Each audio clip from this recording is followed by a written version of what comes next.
this enragement the novel Endgame is complete garbage, yet King Charles brings Meghan and Scobie to court for falsehoods. Despite explosive charges in his new book that he is a pampered monarch, King Charles made an appearance in high spirits yesterday afternoon. A Sunday service was observed in a church in Shreem by the monarch, who just celebrated his 75th birthday. Following the shocking remarks, business carried on as normal. As he strolled across campus, he grinned broadly.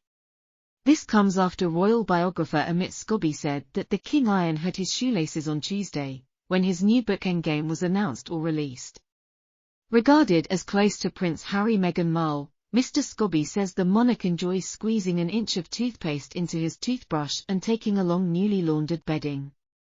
In spite of the allegations made this morning, the immaculately attired monarch made a conscious decision to visit the Church of St. Mary Magdalene, where he shook the heads of the Mass and the Viceroy.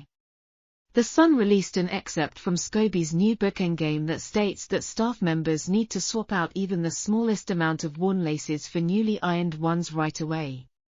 Reportedly, Charles enjoys having his toothbrush smeared with precisely 1 inch of toothpaste before going to bed. According to other claims made in the book, which was leaked to The Sun on Sunday, the Queen thought Prince Harry was a fool for disclosing information about a family dispute in a Netflix documentary that the Duke of Sussex revealed. The most recent promotion follows Scobie's scathing attack on the Welsh princess, in which he portrayed her as a cowardly lady just too afraid to smile and consider taking muscle shots. The palace is silent and runs well despite Scobie's criticism of the royal family based on entirely made-up and unfounded information.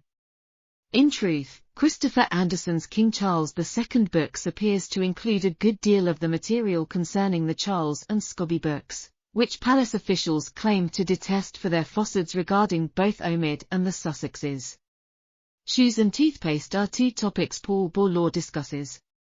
Since it has existed since at least 2018, it is not a novel concept. One of Charles's biographers handled the situation.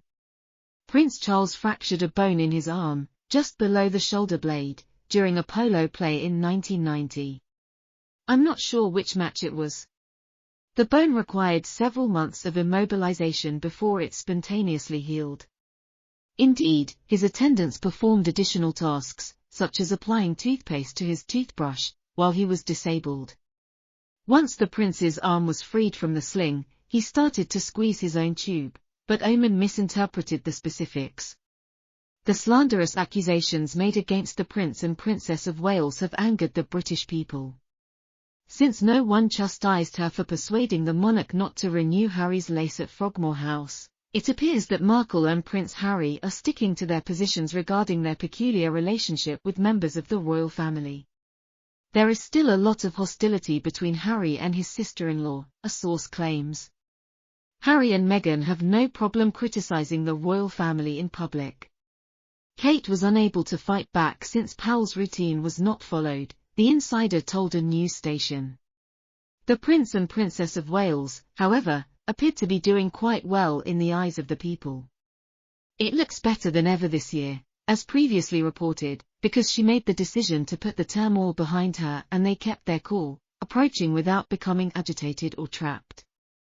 These attempts have failed. Public relations guru Ed Dorr James says the public was generally sympathetic to them and thought their approach showed dignity, grace, and maturity. Instead of riding the storm, they soar above it.